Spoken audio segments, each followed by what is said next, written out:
Mesdames, Messieurs, bonjour et bienvenue au Cœur du Dimanche, édition de ce 14e dimanche du temps ordinaire, année A.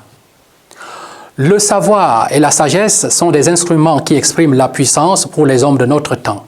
Mais attention, c'est dans les tout-petits, des hommes et des femmes modestes et humbles, que le Seigneur exprime toute sa puissance. Il se révèle à eux. Asseyons-nous confortablement pour aller le redécouvrir dans l'Évangile de ce jour et revenons juste après.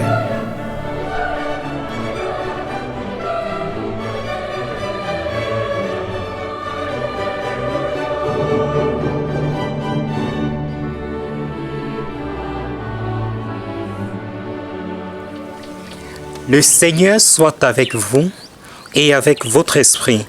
Évangile de Jésus-Christ selon saint Matthieu.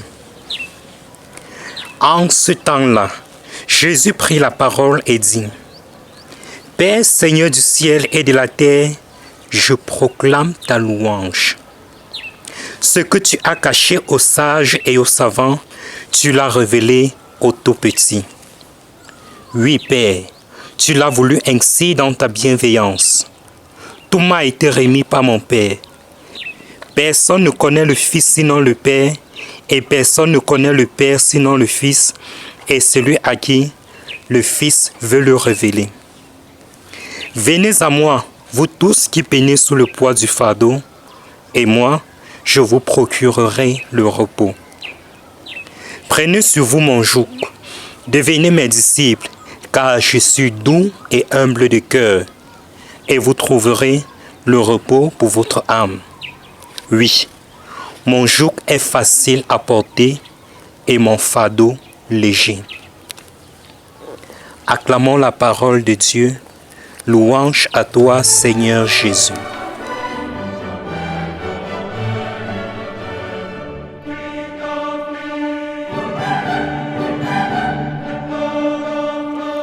Au nom du Père et du Fils et du Saint-Esprit, frères et sœurs bien-aimés, nous célébrons aujourd'hui le 14e dimanche du temps liturgique, année A. Les textes proposés à notre méditation bousculent nos critères humains de réussite et de puissance. Alors que notre monde court après la performance, le savoir absolu et la domination, Jésus prend une direction radicalement opposée. Dans l'évangile de ce jour, il s'écrit : Ce que tu as caché aux sages et aux savants, tu l'as révélé aux tout-petits. C'est une invitation pressante à retrouver un cœur simple pour entrer dans les mystères du royaume. Dans la première lecture de ce jour, le prophète Zacharie annonce la venue d'un roi surprenant. Ce Messie n'arrive pas sur un char de guerre, entouré d'une armée redoutable. Il vient pauvre et monté sur un âne. Rappelons que dans l'Orient ancien, le cheval symbolise la guerre, tandis que l'âne est la monture des temps de paix. Ce roi supprime donc les armes de combat pour proclamer la paix aux nations. Jésus accomplit parfaitement cette prophétie. Sa puissance ne s'impose ni par la force des armes, ni par le savoir, ni par l'argent, mais par la douceur de l'amour. Ainsi oppose-t-il dans l'Évangile deux attitudes spirituelles, celle des sages et des savants et celle des tout-petits. Qui sont les sages et les savants? Ce sont ceux qui comptent sur leur propre force intellectuelle ou leur propre justice pour atteindre Dieu. Leur cœur est autosuffisant, fermé à la nouveauté de la grâce. Par contre, les tout-petits, ce ne sont pas des ignorants, mais des personnes qui reconnaissent leur pauvreté spirituelle et leur besoin de Dieu. À l'image d'une éponge, leur cœur est poreux, c'est-à-dire ouvert à l'Esprit Saint. Comme le souligne le pape François dans l'un de ses enseignements, seuls ceux qui ont un cœur d'enfant sont capables de recevoir la révélation du Père. Frères et sœurs bien-aimés, le sommet de l'évangile d'aujourd'hui est un cri de compassion unique de la part de Jésus.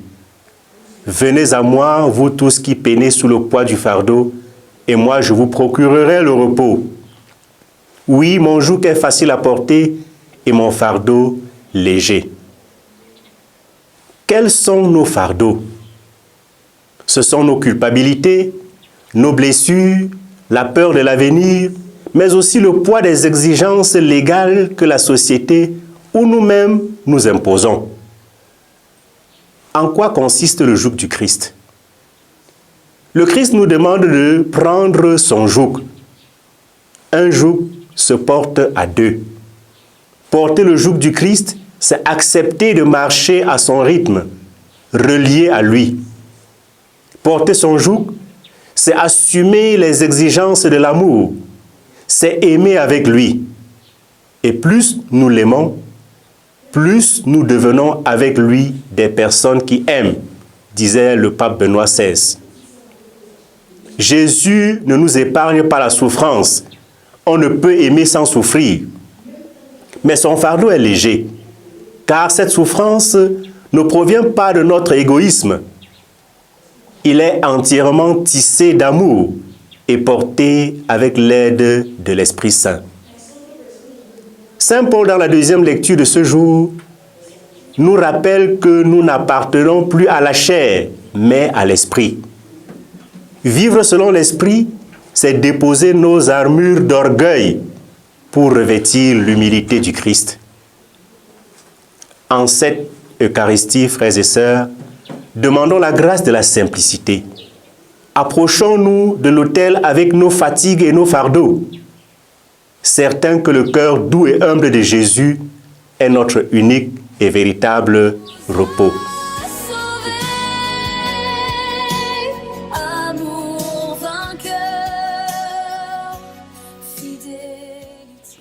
Le Seigneur soit avec vous et avec votre esprit. Que Dieu Tout-Puissant vous bénisse, le Père et le Fils et le Saint-Esprit. Amen. Bon dimanche à tous. Mesdames, Messieurs, nous voici au terme de cette autre édition d'Au cœur du dimanche. Nous retenons cette phrase de Jésus, « Devenez mes disciples car je suis doux et humble de cœur ». Ce sont les caractéristiques d'un cœur qui aime véritablement. C'est ce à quoi le Seigneur nous appelle. C'est l'idéal du disciple. Merci de nous avoir regardés. Au revoir et à bientôt. De ton côté, jaillit le